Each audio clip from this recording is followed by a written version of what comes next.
طيبا وعملا صالحا متقبلا رضينا بالله ربا وبالإسلام دينا وبمحمد نبيا ورسولا.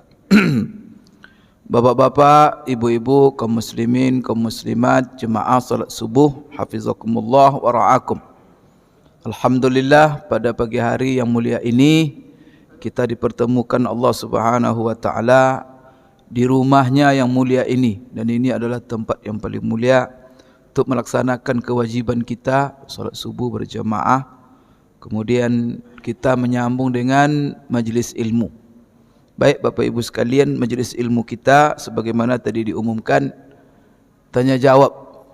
Ada sebenarnya 3 tema besar ya yang kita berada pada saat ini, karena kita berada di bulan Zulqa'dah. Bulan Zulqa'dah ini pertama adalah disebut sebagai bulan haji.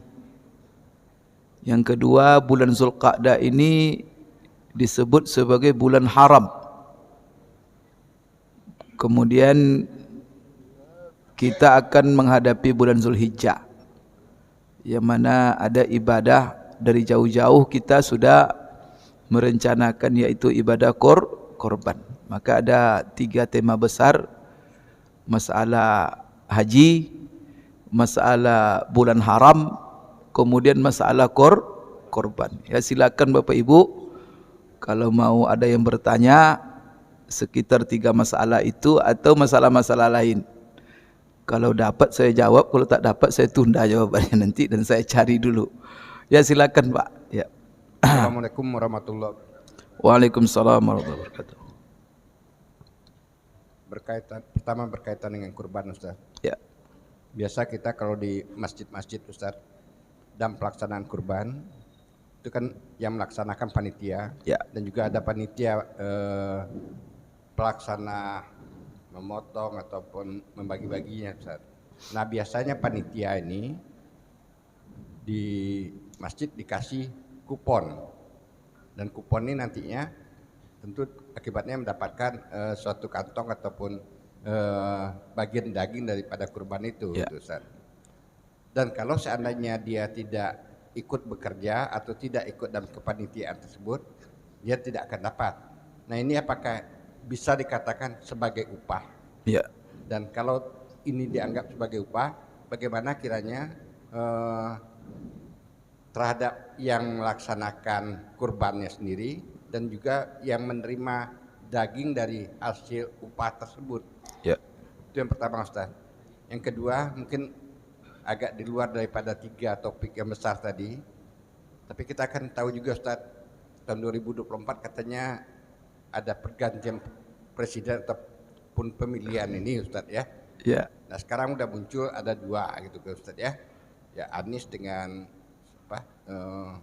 Ganjar katanya, Ustaz ya.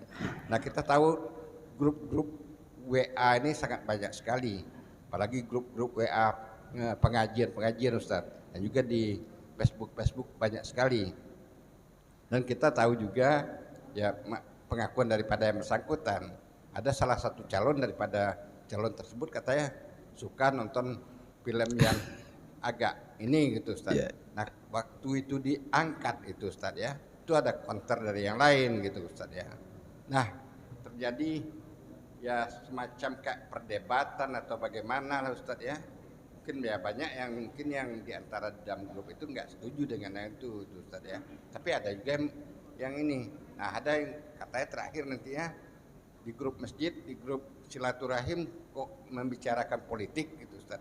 Nah, gimana sebenarnya Ustaz dalam menyikapi yang ini kita? Ya. Ya, baik Bapak Ibu sekalian. Kita jawablah 2 pertanyaan dulu ya, supaya tidak terlalu lama. Baik Bapak Ibu sekalian, pertama sekali ini masalah kepanitiaan dalam pelaksanaan ibadah kurban. Pertama perlu saya jelaskan bahwa ibadah kurban ini pada prinsipnya adalah ibadah individu, ibadah sendiri-sendiri, dan dilaksanakan oleh setiap orang yang mau berkorban. Tidak diserahkan pelaksanaannya kepada orang lain. Apa yang menjadi dasar itu adalah apa yang telah diamalkan oleh Rasulullah sallallahu alaihi wasallam. Maka di dalam banyak hadis yang sahih, di antaranya hadis diriwayatkan oleh Bukhari Muslim dari Anas bin Malik. Anas bin Malik menceritakan bahawa Rasulullah SAW berkorban. Kana Rasulullah SAW yudahi bikabshaini aqranaini amlahaini saminaini zabahahuma biyadihi. Itu wasamma wa kabbar. Apa artinya? Anas bin Malik menceritakan bahawa Rasulullah sallallahu alaihi wasallam berkorban dengan 2 ekor kibas yang jantan, domba jantan. Berarti korban Rasulullah pertama jenisnya domba, yang kedua jantan. Kemudian aqranaini, bertanduk. Tu. Kemudian sifatnya lagi amlahaini, warnanya paling bagus. Jadi kalau ada bagus, salah satu bagus itu maknanya dalam bahasa Arab, bahasanya malih. Antara julun malih, itu menyenangkan. Tapi sebenarnya makna milih itu dari garam. Biasanya warna kibas yang menyenangkan itu warna putih bercampur hitam. Di warnanya putih campur hitam. Hitam itu di bagian perutnya, di bagian mata, menutup mata, dan juga di bagian kuku-kukunya. Jadi orang Arab itu, Bapak Ibu, masalah hewan ini, warna itu menjadi perhatian, fokus di antara. Maka disebut situ amlahaini. Setelah itu saminaini. Saminaini ini gemuk. Kemudian apalagi sifatnya saminaini, harganya mahal. Itulah sifat korban Rasulullah SAW. Kalau ingin mencontoh korban Rasulullah, itulah itu. Kibas jantan jenisnya, bertanduk, kemudian warnanya paling bagus, kemudian badannya paling gemuk, kemudian harganya mahal. Karena ada sebagian orang mencari yang paling murah. Jadi ini baik. Zabahahuma biyadihi, dia sembeli dengan tangannya sendiri. Dalam hadis yang diriwayatkan oleh Aisyah, maka beliau menceritakan bagaimana Rasulullah berkorban. Jadi Rasulullah SAW pergi solat Idul Adha ke musalla. Musalla itu maksudnya lapangan. Jadi kalau ada dalam hadis-hadis itu Rasulullah solat di musalla, bukan di musalla gaya musalla kita. Kalau musalla dalam istilah hadis itu lapangan yang dijadikan solat Idul Adha atau solat Idul Fitri atau solat istisqa, itu musalla namanya. Kemudian setelah beliau solat dan khutbah, langsung beliau pulang ke rumah. Tiba di rumah, langsung dia minta kepada Aisyah, Aisyah asah pisau. Dimintanya, suruhnya Aisyah, ishhaziha, asah pisau itu, bawa ke sini. Lalu Aisyah yang mengasah pisaunya. Bayangkan itu. Kemudian setelah diasah pisau, diberi ke Rasulullah. Maka Rasulullah langsung mengambil dombanya, 2 ekor domba. Kemudian Rasulullah sendiri ditumbangkannya domba itu, kemudian diinjakkannya kakinya di bagian bahu domba itu, lalu dia sembeli sambil menyebut Bismillah. Kemudian juga pasang niat, ada yang dibaca Rasulullah dalam hadis-hadis yang lain keterangannya. Berarti setelah itu apa yang dilakukan Rasulullah? Rasulullah kuliti, Rasulullah cencang-cencang. Setelah itu bahasa kita diplastikin. Setelah itu disuruh Aisyah bagi-bagi Aisyah. Setelah itu ya sudah selesai korbannya. Sore ditanya oleh Rasulullah Aisyah, Aisyah, apa yang kamu buat daging tadi? Artinya jadi kamu bagi-bagi. Kata Rasulullah SAW. Apa kata Aisyah? Sudah ya Rasulullah, semuanya sudah saya bagi-bagi. Yang tersisa cuma, itu kata Aisyah, yang tersisa cuma ini sedikit bagian daging bagian paha.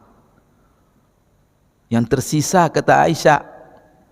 Sudah semuanya sudah saya bagi-bagi, yang sisa cuma lagi sedikit bagian dari paha. Tidak begitu bahasanya Aisyah, ditegur Rasulullah. Aisyah dia ajar, jangan bilang yang sisa tinggal sedikit, kemudian yang lainnya sudah habis dibagi-bagi. Terbalik bahasanya itu. Yang habis kamu bagi-bagi itu, itulah yang sisa. Yang kamu tahan ini, inilah yang habis. Jadi yang dalam kulkas itu Bapak Ibu, itu yang habis itu. Yang dibagi, itulah yang sisa. Nah, duit juga begitu. Yang di deposito, itu yang habis itu. Yang sisa, yang dibawa ditaruh di masjid, diinfakkan, kasih anak yatim, diwakaf, itulah yang sisa. Nah, kita kan cara berfikir kita terbalik. Maka kalau ada orang mengatakan yang tersisa di depositonya, berarti ekonominya ekonomi sekuler, itu kapital. Cara orang dunia memandang. Kalau Rasulullah memberi mindset tidak seperti itu. Yang tersisa itu adalah yang kita bagi. Allahu Akbar. Canggih tak? Teori-teori ini kalau ada dosen ekonomi syariah, begitulah caranya. Baik. Jadi ini menunjukkan bahwa ibadah korban itu begitu para sahabat. Maka setiap rumah berkorban, ya masing-masing melaksanakan korban sendiri. Itu yang pertama. Kemudian, bolehkah korban ini diwakilkan kepada orang lain atau tidak pelaksanaannya? Ini kan berhubungan dengan kepanitiaan. Kan yang punya ibadah kita, dan itu ibadah individu. Bolehkah kita serahkan kepada orang lain untuk melaksanakannya? Ini.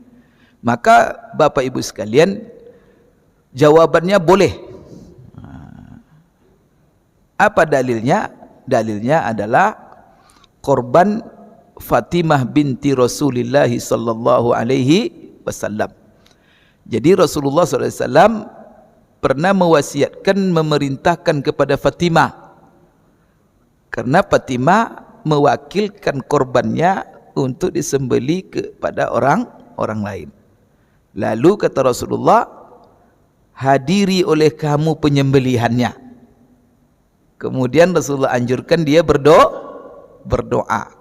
Maka salah satu doa yang kita baca ketika penyembelihan korban, yaitu doa yang diajarkan Rasulullah kepada Fatimah anaknya sendiri. Berarti Fatimah di sini mewakilkan. Ini kan secara hadis Rasulullah SAW. Sekarang bagaimana ahli fikih menyimpulkannya? Karena kalau ahli fikih kan menyimpulkan dari hadis, tapi tidak satu dua hadis, tapi komprehensif, sehingga mereka rumuskan hukum dan aturan. Maka kita ini perlu langsung ke fikih. Kalau ada waktu, ya langsung ke dalil, bagus juga. Tapi perlu kita mengetahui apa yang menjadi dasar ahli fikih. Maka orang fikih itu tidak menyimpulkan hukum kecuali dari kajian terhadap Quran dan semua sunnah, dan tidak satu dua. Karena ada orang baca satu dua dibilangnya bertentangan dengan fikih. Itu orang ngawur itu, tidak paham dia dengan fikih. Dan dia itu menunjukkan bahwa kekurangan penguasaannya. Baik Bapak Ibu sekalian, maka di dalam masalah boleh mewakilkan ibadah kita kepada orang lain, ibadah kita itu terbagi tiga. Jadi ibadah yang disyariatkan Allah, agama ini kepada kita berapa? Tiga. Pertama sekali ada ibadah itu yang bersifat badaniyah, yaitu fisik. Jadi yang diminta oleh Allah kepada kita yaitu ibadah penyembahan, ketundukan diri kita masing-masing. Itu ibadah fisik, jadi badan. Seperti solat. Maka solat ini kan langsung badan kita disuruh datang ke masjid, rukuk sendiri, sujud sendiri, takbir sendiri. Maka ibadah-ibadah yang bersifat badaniyah, puasa, itu kan sendi kita yang menahan. Ya, maka Bapak Ibu sekalian, disimpulkan oleh ulama bahwa ibadah-ibadah yang bersifat badaniyah, fisik, itu tidak boleh diwakilkan. Nih. Maka jangan nanti bapak-bapak ngantuk subuh ini kan, karena tadi malam sampai jam 3 lembur, bilang sama istri, Bu, subuhkan saya pagi ini, ngantuk. Disuruh istri menggantikan solat. Bisa itu ibu-ibu? Kenapa tidak boleh? Karena solat ibadah fisik, ibadah badan. Ibadah badan tidak boleh digantikan dan diwakilkan. Itu penting, itu dasar-dasar itu ya, yang perlu kita ketahui dalam beragama. Tapi kan itu kan sudah lumrah, itu tidak ada bapak-bapak di sini mewakilkan sholat subuh, kan tidak ada. Berarti dia merupakan hukum yang sudah dimaklumi. Tapi kadang-kadang bapak ibu ditanya tak tahu dasarnya, kan itu masalahnya. Tapi sudah menjadi amalan. Itu tuh maksudnya, konsepnya. Jadi karena dia ibadah fisik la tajuzu fihin niyabah atau al-wakalah, maka tak boleh diwakilkan. Puasa juga begitu. Ramadan ini saya sibuk, tolong ya nanti dipuasakan saya, tidak bisa. Oleh karena itu Bapak Ibu sekalian, solat itu mau apapun dia harus dia sendiri yang solat, dan solat itu semampunya. Baik. Yang kedua, ada ibadah yang bersifat fisik dan harta. Tapi yang kedua sifatnya maliyah dulu. Jadi ada fisik, ada Bapak Ibu sifatnya maliyah. Maliyah ini yaitu murni harta. Seperti bayar zakat, bayar sedekah, dan termasuklah ibadah korban. Karena ibadah korban itu adalah uang yang dikeluarkan. Kemudian hewan kita yang, kalau kita gembala, kita korbankan satu, maka harta kita. Maka kalau seandainya ibadah itu sifatnya maliyah, maka di situ boleh diwakilkan kepada orang lain untuk melaksanakannya, menyampaikannya kepada yang berhak. Maka zakat tidak ada masalah, bapak titip sama orang lain untuk membayarnya, boleh tak? Sah tak? Sah. Malah yang lebih afdal, zakat itu diberikan kepada Basnas, titip sama Basnas, nanti tugas Basnas yang menyampaikan kepada orang-orang yang berhak. Itu namanya ibadah maliyah. Maka seluruh ibadah maliyah boleh Bapak Ibu sekalian diwakilkan, termasuklah masalah ibadah korban.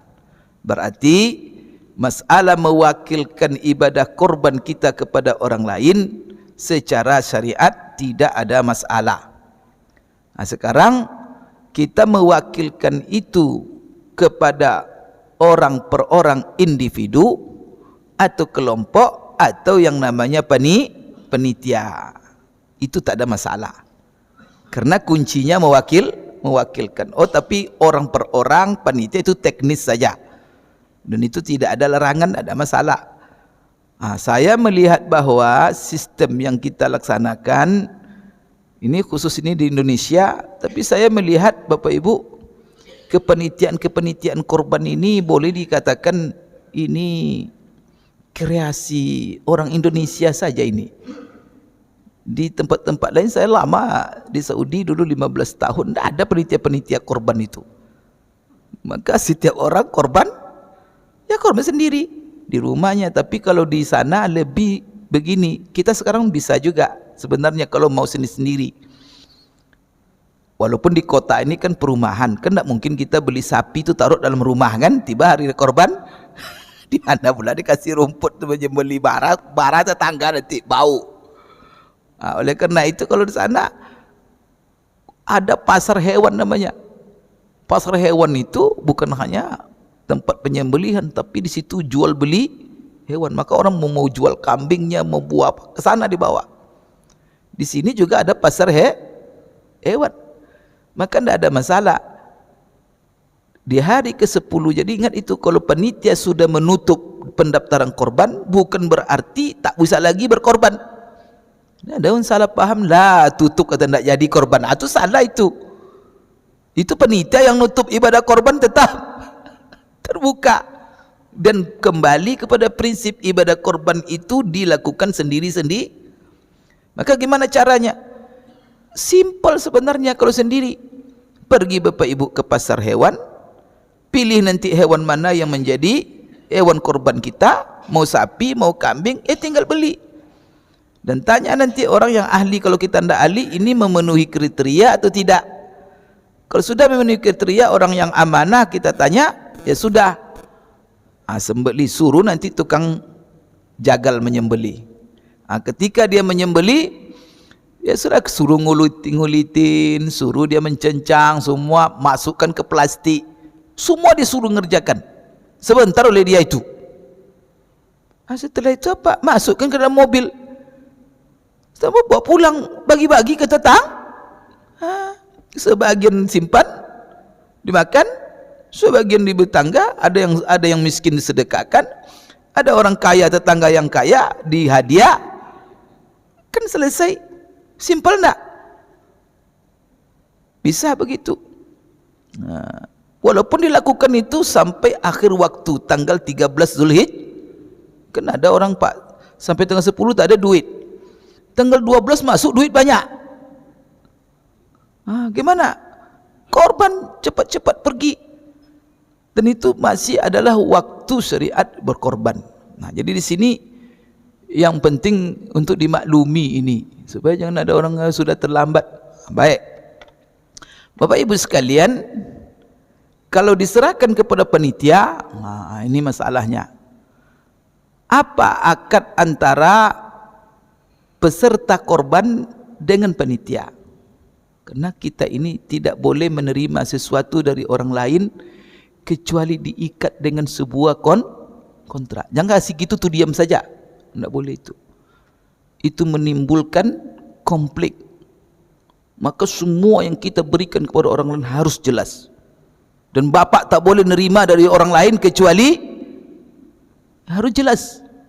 Nanti ini Pak, kasih uang 1 juta, coba terima saja. Besok datang dia, mana uang 1 juta kemarin katanya. Bapak mau bilang apa? Karena tidak jelas. Ini apakah pemberian ini sedekah dia atau titipan dia, utang dia, ya enggak? Maka harus diikat dengan akad. Akad apa dia? Maka kalau dia pemberian, akad hibah, akad hadiah, akad sedekah, akad wadi'ah, maka itulah Bapak Ibu, itu diatur oleh agama semua itu. Maka panjang kaji kita, maka majelis taklim ni tidak boleh berhenti, kerana banyak dalam agama ni yang perlu dipelajari. Itu banyak menimbulkan konflik. Sekarang peserta menyerahkan kepada panitia, apa akadnya? Akad jual beli? Tunggu dulu. Kasih duit sama panitia, akad jual beli itu akad apa? Kemudian akad ijarah. Akad ijarah itu akad upah mengupah. Atau akad wakalah. Itu ya. Maka di sini Bapak Ibu sekalian, kalau yang seperti ini, karena ibadah itu kita yang punya. Kalau jual beli kan tidak mungkin, karena ibadah. Kemudian sewa menyewa juga tak mungkin, karena ini ibadah. Oleh karena itu Bapak Ibu sekalian, akad antara peserta dengan panitia, karena yang punya ibadah adalah peserta, panitia adalah pelaksana, hanya pelaksana. Maka dalam hal ini akadnya adalah namanya wakalah, wakil. Kalau Bapak Ibu buka buku fikih atau buku-buku hadis Sahih Bukhari, ada babul wakalah. Seluruh buku hadis dalam bab fikih juga ada di situ babul wakalah. Ini adalah bab tentang tentang masalah wakil mewakilkan. Ada aturannya. Bapak Ibu sekalian secara umum. Sekarang peserta mewakilkan ibadahnya, dan ibadah ini ibadah sifatnya maliyah. Wakalah ini secara umum ada dua macam. Ada wakalah namanya wakalah bitabarru', dan ada namanya wakalah bil ujrah. Wakalah bitabarru' apa? Ada terjadi akad wakalah antara yang punya kerja dengan orang yang melaksanakannya, dan dia penerima amanah yang melaksanakan panitia dalam hal ini daripada peserta. Pak, tolong ya laksanakan korban saya. Saya wakilkan kepada bapak untuk melaksanakannya. Maka yang menerima wakil ini panitia bisa dua kemungkinan. Pertama, dia menerima wakil melaksanakan ibadah peserta dengan cuma, namanya bitabarru', sukarela. Dan ini dianjurkan kita menerima amanah orang secara sukarela, karena ini mimbabil amanah, karena ini masuk dalam bab amanah. Menunaikan amanah itu membantu orang lain, apalagi sifatnya ibadah. Membantu orang lain, jangankan kita membantu melaksanakan ibadah orang lain, sekedar menunjukkan kebaikan kepada orang lain, ini baik, lalu diamalkan oleh orang lain, apa yang kita dapatkan? Kita diamalkan oleh dia, kita cuma menunjukkan, dapat kita pahala. Apalagi kita sendiri yang melaksanakan ibadah orang lain. Itu luar biasa, itu besar pahalanya. Maka kepada panitia, besar pahala bapak. Maka jangan dibatalkan pahala ini dengan sedikit pulus. Apa itu namanya? Dengan upah batal kalau upah mengupah, cari dunia kita lagi. Jadi jangan duit lagi, karena ini ibadah masalahnya. Ini cari duit atau cari, jangan pula dengan cari daging. Karena panitia mau jadi panitia karena tembaknya besok dapat daging lebih. Itu juga nanti rusak. Kasihan kita udah capek-capek. Ingat masalah korban ini, ibadah itu penting. Niat ikhlas dalam pelaksanaan ibadah korban, baik peserta atau panitia, keikhlasan. Maka Allah ingatkan dalam Al-Quran masalah keikhlasan dalam berkorban. Apa kata Allah? Lan yanalallaha luhumuha wala dima'uha walakin yanaluhut taqwa minkum. Yang sampai kepada Allah bukan daging, Allah tidak butuh daging, kemudian bukan darahnya, tapi yang Allah lihat adalah semangat pengorbanan dengan ikhlas kepada Allah. Itu namanya takwa. Takwa itu melaksanakan perintah dengan niat mencari ridha. Itu tuh yang sampai. Baik yang berkorban atau yang menerima amanah, supaya mendapatkan ganjaran ini, maka didasarkan kepada niat melaksanakannya dengan maksimal, kemudian diniatkan untuk mencari ridha Allah, baru ini penitia. Kalau ini yang dituju, Masya Allah, ini penitia, ini calon-calon ahli surga semua. Tapi kalau cari daging dia, ini lain hal. Bahkan namanya wakala, berbisnis dia dengan wakala. Maka sekarang ada namanya agensi-agen. Itu agensi-agensi itu bisnis itu. Dia menerima titipan orang, tapi orangnya bayar. Bisa saja itu dibuat ibadah. Maka ibadah korban buat panitia cari duit, kesempatan tiap tahun. Dan upah itu tidak selalu bentuknya duit, bisa saja daging. Oleh karena itu di sini akad antara peserta dengan ini harus jelas. Wakalah ini salah satunya akadnya harus maklum.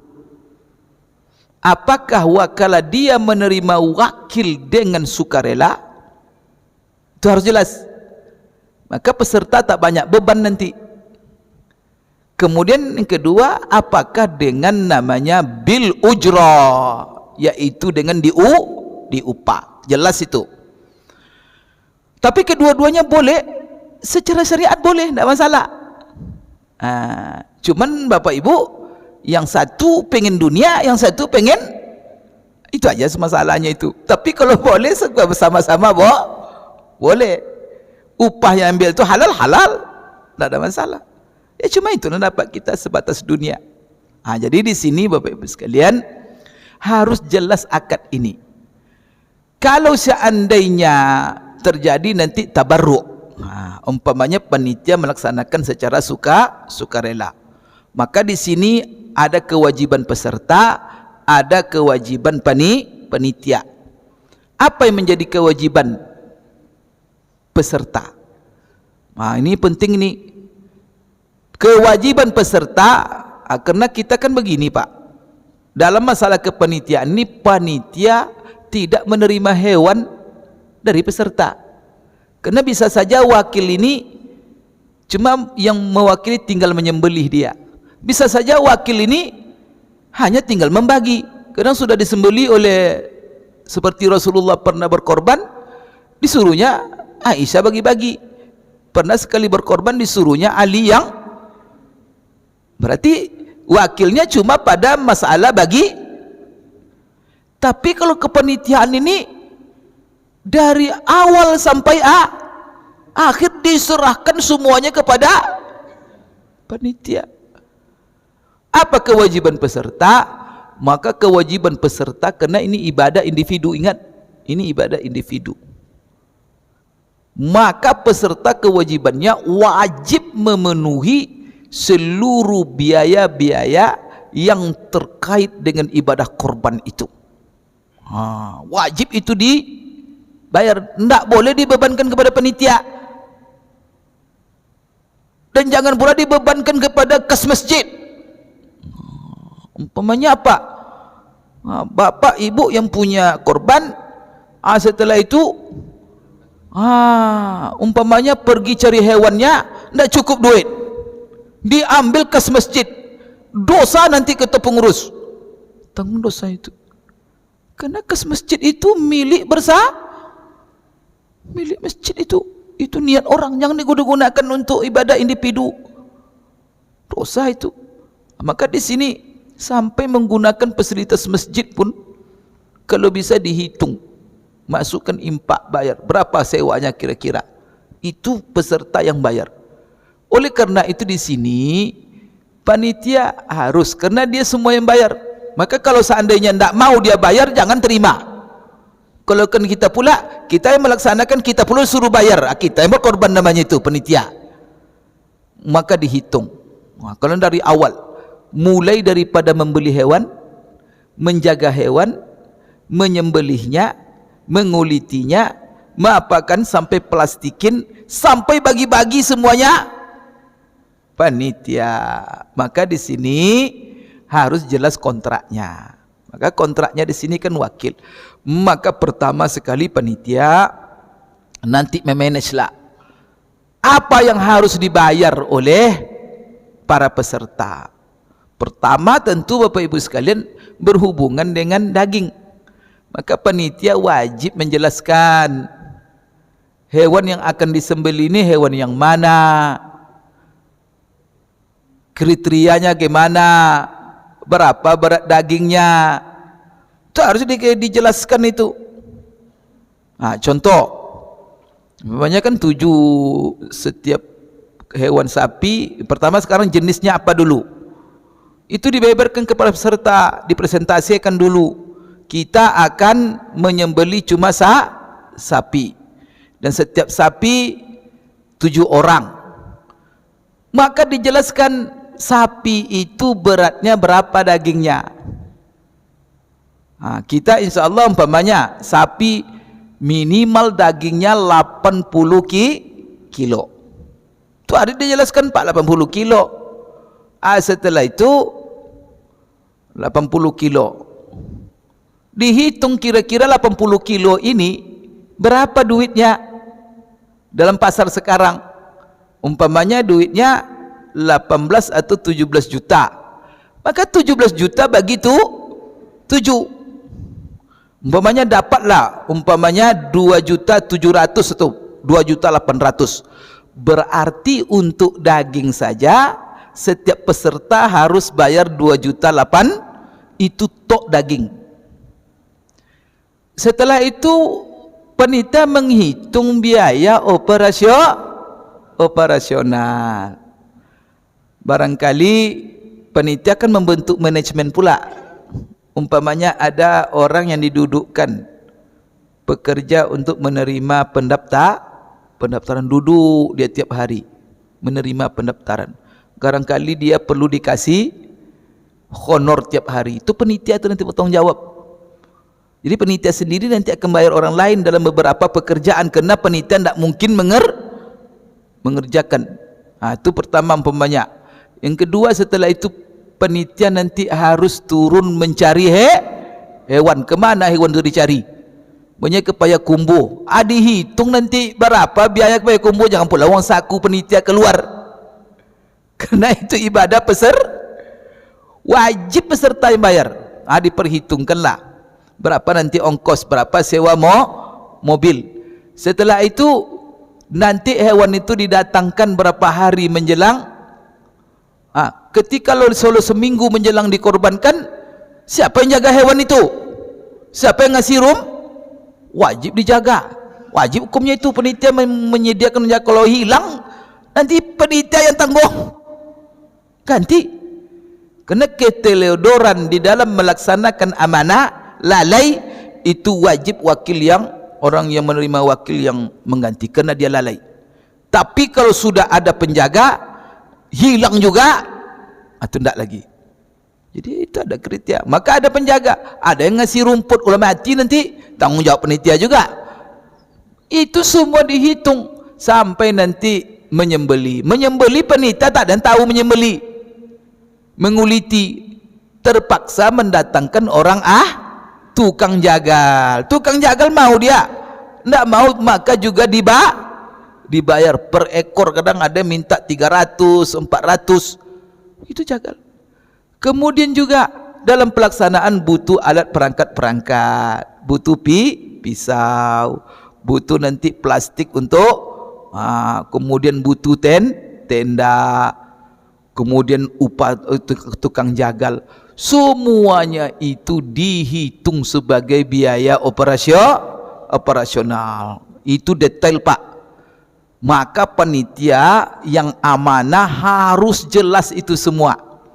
Pertama daging sekian 2.800.000. Kemudian operasional untuk ini, maka kena 200. Maka menjadilah biayanya 2.800.000 untuk beli hewan, 200 untuk biaya operasional. Kalau bisa panitia jangan Bapak Ibu sekalian yang kurang, artinya kurang nanti biayanya tidak apa-apa, diperkirakan berlebih daripada masalahnya kalau peserta ini besok di tengah jalan kurang tu minta lagi, mau mereka bayar?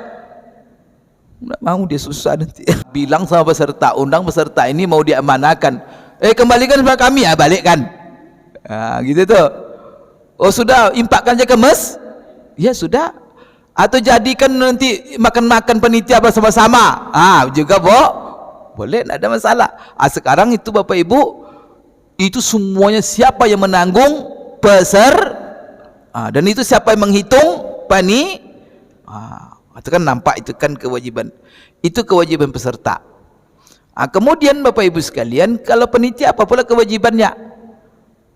Kewajiban panitia, sekarang tadi panitia tadi kalau dia bertabarruk, tidak ada dalam dana operasional itu upah panitia, tidak ada.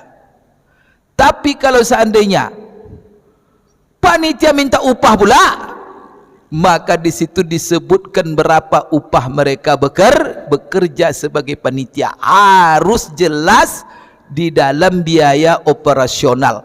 Tidak boleh mengambil sama sekali dari biaya daging, apalagi kalau sudah menjadi kalau dia sudah dijadikan duit itu membeli hewan, hewan itu tak boleh lagi, karena itu adalah sudah milik Allah. Maka itu sudah ibadah, tidak boleh dicampur lagi dengan akad-akad maka tak boleh lagi dijual beli, tak boleh dia di situ masuk upah mengupah. Maka kalau ada bapak ibu pergi ke pasar hewan, lalu pasar hewan nanti bilang, Pak saya ini membeli, maka bapak ibu panggil tukang jagal, Pak tolong sembelih hewan korban saya ini.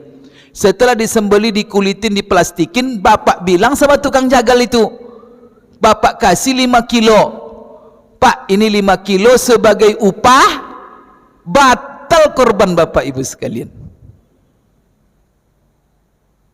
Jadi upah tukang jagal apa? Tidak boleh lagi, karena kalau hewan itu sudah ditentukan ini hewan korban, itu sudah diniatkan hewan itu, tidak boleh diganti, tidak boleh ditukar-tukar, tidak boleh. Kenapa? Hewan itu sudah niat untuk ibadah, dipersembahkan kepada Allah. Maka kalau di Arab Pak dikasih tanda itu, kasih tanda ini hewan korban. Maka kalau orang sudah tahu, semua orang menghormatinya, berlomba-lomba orang ngasih makan, karena hewan akan dipersembahkan kepada ini hewan ibadah. Ada datang panitia dia dimain-mainkannya, diambil-ambil upah dari daging. Astagfirullah, kami capek apa? Maka apa? Ada kupon peserta, ada kupon sekarang kan yang bapak tanya itu kan masalahnya ini kan masalah akad bapak ibu ya. Maka dalam masalah akad ini bukan istilah, ini hadiah untuk panitia, bukan masalah itu. Maka di dalam kaedahnya dalam muamalah ini, al-aslu ataupun al-ibratu fil uqudi wal muamalat al-maqasid la al-alfaz wal mabani. Itu katanya, bahwa yang dia menjadi patokan di dalam muamalah itu substansi, bukan istilah. Kalau istilah bapak, banyak orang nipu-nipu nanti dalam muamalah ini. Itulah seperti apa? Riba. Dibuat istilah bunga. Berbunga gawat ya. Setan itu kan cari istilah untuk ngelabui orang. Dibuat itu yang jelek-jelek itu istilahnya bagus Pak. Substansinya riba, tapi istilahnya maka bapak ibu jangan tertipu nanti. Gitu juga, ini hadiah, padahal hakikatnya adalah upah. Apa maksud upah? Orang menerima sesuatu atas itu upah namanya. Kalau tak bekerja dapat dia. Penitia itu kalau tidak dia menjadi penitia dapat dia apa itu? Anak, berarti itu namanya. Oleh kerana itu panitia tidak boleh membuat kupon, karena itu mengambil upah dari itu merusak ibadah para peserta. Itu nanti tanggung jawab nanti panitia. Maka kewajiban panitia bapak ibu sekalian 2. Pertama, jujur. Maka jujur ini laporkan sebagaimana ada, jangan ada itu jujur, itu namanya apa adanya. Yang kedua, amanah. Apa itu amanah? Melaksanakan yang diamanahkan orang kepada kita sesuai dengan aturan. Kalau dalam bahasa kita profesional. Oleh karena itu panitia itu wajib orang-orang jangan jadi panitia kecuali berilmu tentang yang kita terima itu. Maka kalau mau jadi penitia belajar, kalau tidak belajar jangan mau jadi penitia. Jangan kita nerima sesuatu kita tidak tahu, itu amanah orang, dosa, ibadah orang nanti sembarang-sembarang aja. Innalillahi wa inna ilaihi raji'un. Kan kadang-kadang kan pengurus masjid jadi penitia, Pak. Pengurus masjid ni banyak orang pensiun, tak pernah sekolah agama. Kemudian angkuh pula itu, belajar tak mau. Amanah orang diterima. Ini mohon maaf Bapak Ibu, nang menyelenggarakan pelaksanaan masjid, banyak uang-uang masjid itu kemana-mana digunakan, tidak digunakan kepada fungsi masjid. Maka yang harusnya digunakan untuk fungsi masjid tidak digunakan. Kecari dosa, ya kenapa? Tidak mengetahui, tidak mau belajar. Kadang magang masjid kena ego saja kadang-kadang, jadi kan tidak bisa. Semuanya ini amanah. Amanah itu harus ditunaikan secara apa maksud profesional? Segala hal ada aturan. Apalagi ibadah korban. Ibadah korban itu Bapak Ibu, syariat itu ada fikihnya, ada hukum-hukumnya. Coba ibadah korban itu, pertama, apa jenis hewan yang boleh yang sah? Kan tidak sembarang. Jenisnya umpamanya bahimatul an'am. Bahimatul an'am ini 3 jenis. Onta, sapi itu lembu sejenisnya, kemudian domba atau kambing biasa. Itu aja yang boleh. Nanti datang panitia dibelinya bebek, ayam. Bagaimana kira-kira? Seperti ada pondok pesantren yang mengarang-arang sekarang semua agama di karang-karangnya. Astagfirullahaladzim, ngaco.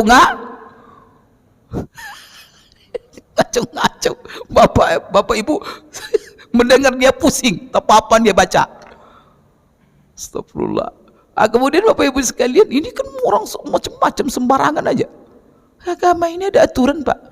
Kita jangan kena agama. Kantor kita, masuk kantor kita ada aturan enggak? Semua ada aturan. Masuk sekolah ada aturan. Lagi agama. Maka kita ketika masuk agama, udkhulu fis-silmi kafah. Maka orang Islam itu sebenarnya, kata-kata Islam itu orang yang menyerahkan diri kepada bukan buat-buat sendiri. Karena Islam itu artinya apa?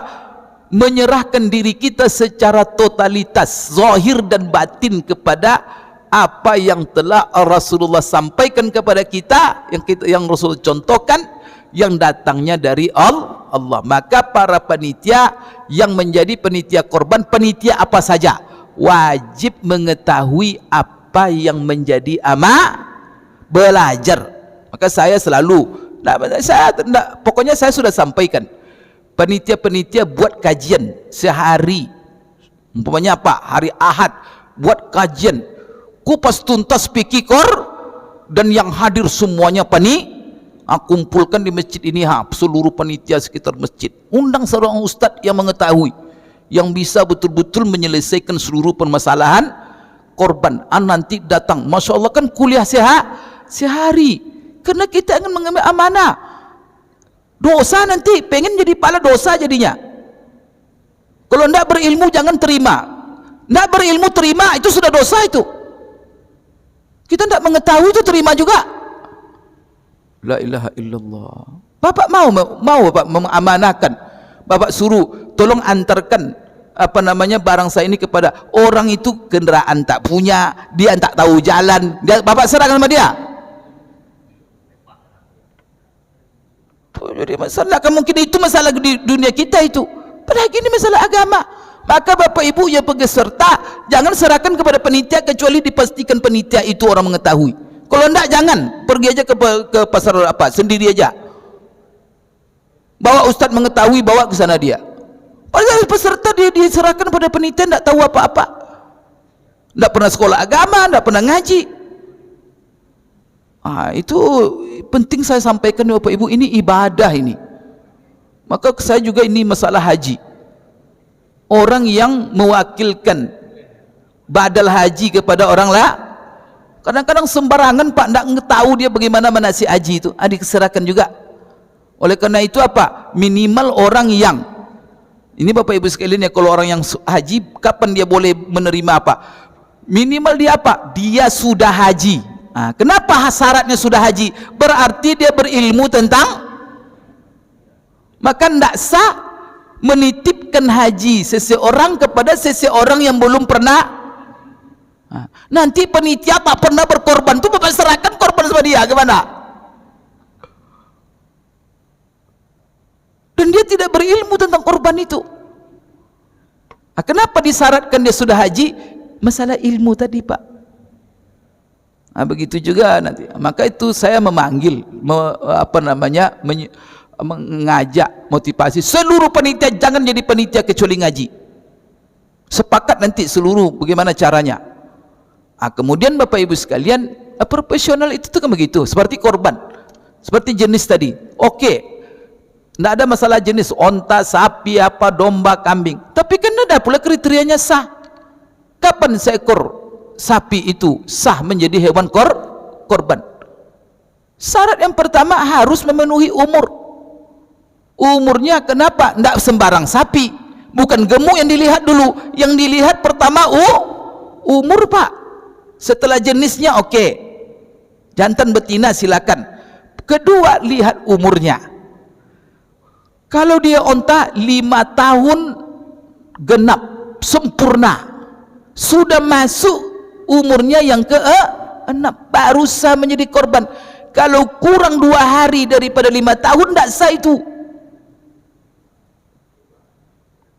Sapi juga begitu. Sapi kalau dia dikorban harus syaratnya minimal 2 tahun sempurna umurnya, dan sudah masuk ke 3 tahun umurnya. Sekarang ada penitia dilihatnya, pergi ke tempat apa-apa sapi, lihat gemuknya dilihatnya, tak ditanya. Segemuk apapun hewan yang kita korbankan, tak sampai umur tak sah. Itu sepakat ulama mengatakan. Jadi bukan gemuk. Sekarang permasalahannya lagi masalah umur sapi. Penitia ahli nggak menentukan umur sapi? Tahu nggak Bapak itu umurnya sudah 2 tahun masuk ke 3? Penitia itu, penitia tidak ada tukang jagal. Ada yang pensiun dari PU, ada yang pensiun dari dinas ini, pensiun tidak pernah dengan hewan, tiba-tiba jadi Maka ketika jadi penitia ini amanah. Kalau di tempat yang tidak sampai umur, tanggung dosanya, tidak sah korban orang. Jadi Bapak Ibu sekalian, gimana caranya? Pergi ke tempat pasar hewan tu, atau ke tempat orang yang apa, hewan-hewan itu tidak pula punya akte kelahiran. Itu juga masalahnya.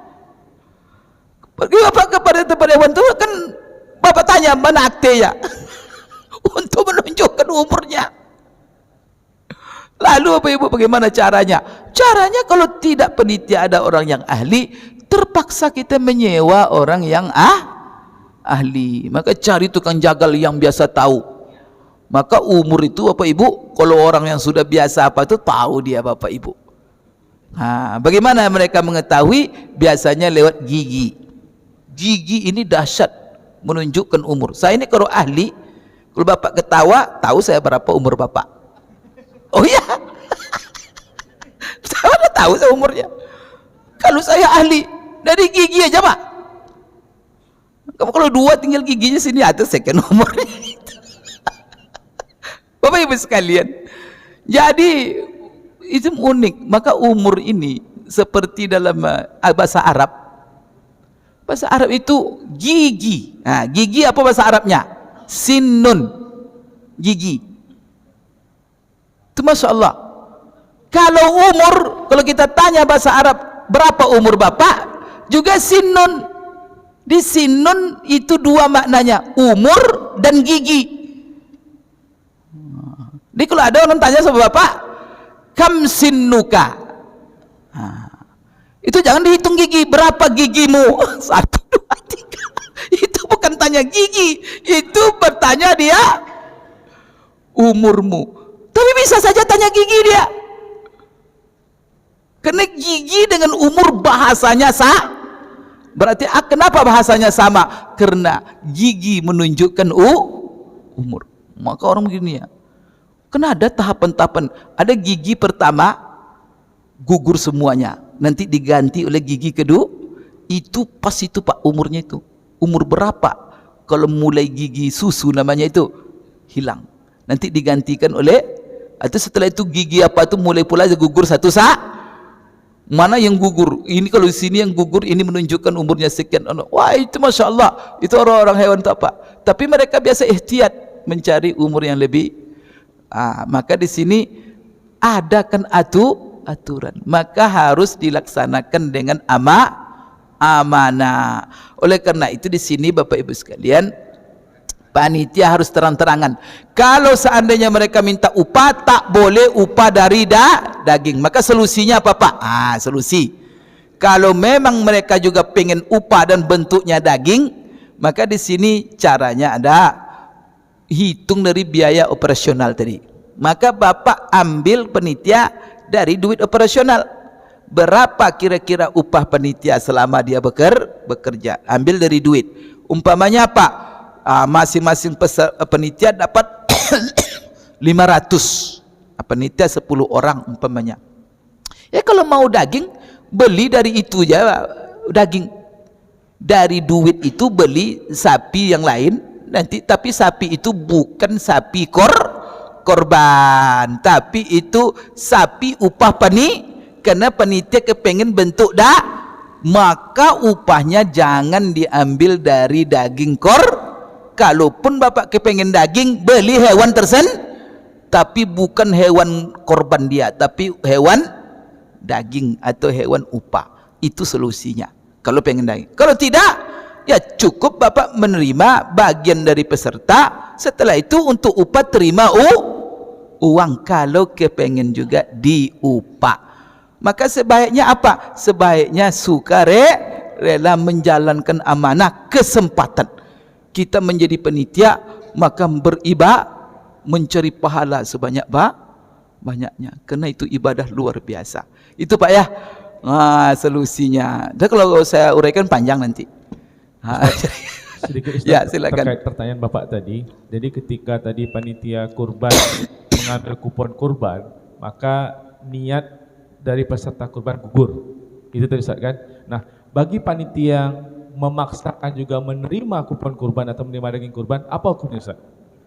Bagaimana tadi? Tadi kan bagi peserta kurban yang panitianya mendapat kupon kurban, maka gugurlah niat kurban peserta kurban. Ya. Nah, bagi panitia yang tetap memaksakan diri menerima daging kurban tersebut yang dianggap sebagai upah, apa hukumnya itu Ustaz?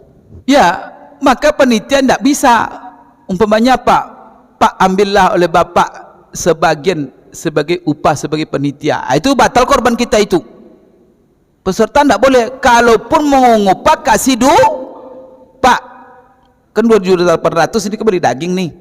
Ini 100 Pak, nanti upah pelaksana. Begitu peserta. Jangan ambil Pak daging, itu batal itu. Kalau peserta bilang begitu, batal itu. Tapi biasanya kan peserta tidak tahu mana panitia. Kalau panitia sudah bilang oleh begitu oleh peserta, diterima juga, berarti dia Pak, ini panitia yang tidak benar. Maka dia tidak boleh nerima. Sudah tahu salah, itu menerima yang salah. Khawatir aja dia memenangkan sesuatu yang tidak benar, karena itu tidak hak. Menerima sesuatu yang tidak hak legal secara syariat, masuk nanti kepada yang haram. Minimal kata ulama nanti makruh dia. Itu tuh Bapak Ibu sekalian, khawatir kita. Maka panitia seharusnya dialah yang mengarahkan kepada yang benar. Kalau salah nanti para peserta itu. Peserta itu kan menyerahkan, kenapa? Karena mereka tak mampu atau tidak punya ilmu atau tidak punya waktu. Kan macam-macam kan. Panitia itulah yang akan meluruskannya nanti dan memberi.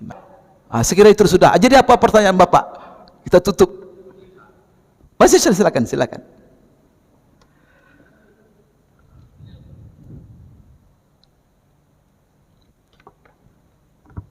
Assalamualaikum warahmatullahi wabarakatuh. Waalaikumsalam Bapak, yang saya tanyakan masalah pelaksanaan korban. Ya. Kadang-kadang di musala atau di masjid sering mengadakan makan bersama. Oh ya. Dalam hal ini diambil daging korban itu sebagian. Ya. Tapi ini Pak, rancunya sebagian ulama mengatakan boleh diambil, sebagian ulama mengatakan tak boleh itu diambil untuk makan bersama. Ya. Jadi saya minta penjelasan dari Bapak. Sekian. Ya. Assalamualaikum warahmatullahi wabarakatuh. Assalamualaikum. Saya mau tanya, ulama mana yang mengatakan tak boleh? Soalnya ulama. Ustadz, bukan ulama, Ustadz. Sama salahnya kadang-kadang itulah yang ditanya, kadang-kadang kan karena semua orang asal ada Ustadz itu ulama lagi. Kalau ulama tuh Pak, Untuk seperti Imam Syafi'i, ya, Imam Abu Hanifah, Imam Malik, Imam Nawawi, itu ulama itu. Kata Ustaz itu, Pak. Ustaz itu. Ya, terima kasih. Ustaz. Jadi Pak, masalah apa namanya? Apa tasarruf namanya itu? Arti bertindak panitia terhadap hewan korban. Maka panitia tidak boleh bertindak dalam masalah hewan korban kecuali seizin peserta yang mewakil. Selama itu ada izin dan kesepakatan tak masalah. Dan malah saya mengatakan itu lebih bagus. Karena masalahnya kalau Bapak sudah sistem panitia, yang dimaksud di situ tuh sebenarnya apa? Karena kita kan bisa melaksanakan tadi sendiri. Supaya syiar ini tegak, supaya ibadah korban itu meri.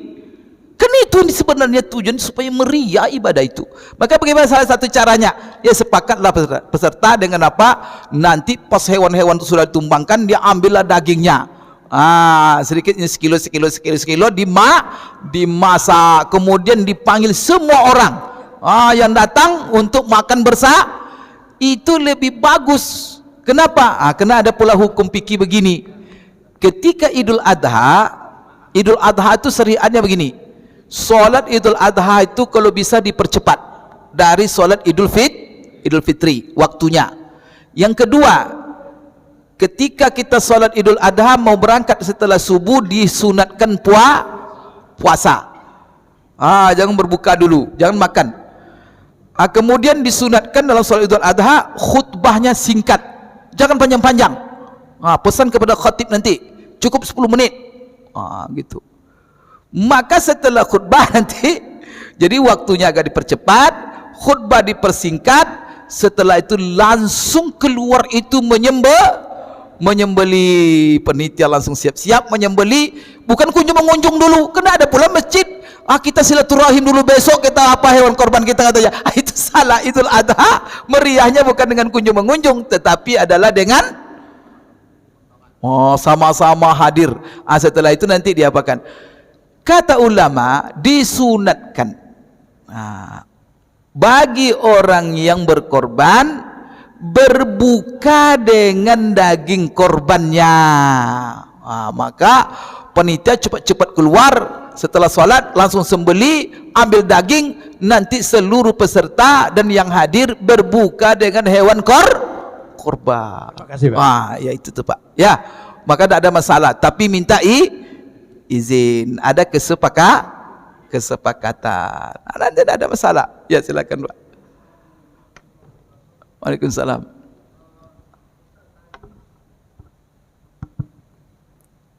Ustaz, tadi yang kita bicarakan dibagi itu setakat daging Ustaz. Ya. Tapi biasanya tulang-tulang itu tidak dimasukkan dan itu biasanya diambil-ambil saja. Ya. Jadi pertanyaan saya, itu juga termasuk kulit, termasuk juga yang bagian dalam. Apakah seluruhnya itu harus dibagi habis Ustaz? Kita ini kan biasanya kan tulang-tulang itu boleh dikatakan ditinggalkan, tidak seperti seolah tidak ada yang mau. Terus bagaimana hukumnya kalau ada orang ngambil tulang-tulang seperti itu Ustaz? Makasih. Assalamualaikum warahmatullahi wabarakatuh. Waalaikumsalam warahmatullahi wabarakatuh. Tentu kan dalam hewan korban itu kan ada yang namanya Pak sesuatu yang tidak bermanfaat. Seperti umpamanya kotorannya apanya kan, kemudian ada yang bermanfaat. Maka seluruh yang ada manfaatnya di dalam hewan itu tidak boleh ada di situ kontrak jual beli, sewa menyewa, semuanya harus dibagi habis semuanya. Apa dasarnya Rasulullah sallallahu alaihi wasallam? Maka Rasulullah SAW pernah akhir hayatnya dia berkorban dengan 100 ekor onta. Onta korban Rasulullah. Lalu Bapak Ibu sekalian, dia sembeli korbannya itu 63 ekor dia sendiri. 63 ekor. Setelah 63 ekor berhenti dia. Diserahkannya kepada Ali bin Abi Thalib untuk melanjutkannya. Rupanya kenapa 63 ekor berhenti di situ? Ada di antara sahabat menangkap isyarat. Berarti Rasulullah sudah dekat wafat. Rupanya umurnya cuma 63. Dia 63 itu dia berhenti. Lalu diserahkan pada Ali. Ali lanjutkan. Tetapi waktu itu sudah ada tukang jagal. Oh, yang menguliti, yang mencencang, yang apa. Maka Rasulullah berpesan kepada Ali, Ali, seluruh bagian hewan korban ini, ususnya, tulangnya, kukunya, apa, semua kau bagi, dan jangan kasih sedikit pun kepada tukang jagal ini. Untuk tukang jagal ini upahnya dari dari situlah ulama mengatakan bahwa tidak boleh upah mengupah dari bagian hewan, maka semuanya harus dibagi. Maka kata Rasulullah, untuk mereka upah mereka dari saya, bukan dari bagian hewan korban. Sedangkan hewan korban sampai Rasul sebut ususnya. Orang Arab itu biasa banyak menganggap makan usus kadang. Bagian dalam. Maka Bapak Ibu, kan ada tulang, tak semua orang yang mau memanfaatkan. Ya sudah, taruh saja, bagi siapa yang mau silakan apa. Tapi jangan dimasukkan pula. Karena kamu nih upah kamu tulang. Itu sudah upah itu. Tapi biarkan dia bagi siapa yang mau, ya silakan. Mungkin umpamanya apa? Semuanya mau. Ya sudah, diatur saja pembagiannya supaya tidak terjadi Bapak Ibu sekalian, karena itu manfaat. Begitu juga kulit itu kalau dibagi-bagi kecil-kecil, tidak ada orang yang dibuangnya nanti ke tong sampah. Maka di sini Bapak Ibu sekalian, boleh kan nak menjual kulit? Menjualnya kalau kita sebagai peserta tak boleh dijual-jual itu. Apalagi dijual nanti duitnya diambil masuk ke saku. Tak bisa itu. Tapi Bapak Ibu sekalian, kalau seandainya panitia menjual kulit tapi atas nama penerima korban, karena kalau diterimanya kulit nanti mubazir, maka apa? Barangkali kesepakat saja panitia dengan peserta, dengan yang menerima, bahwa kulit ini nanti kami jual, nanti duitnya yang Bapak Ibu terima, maka tidak ada masalah.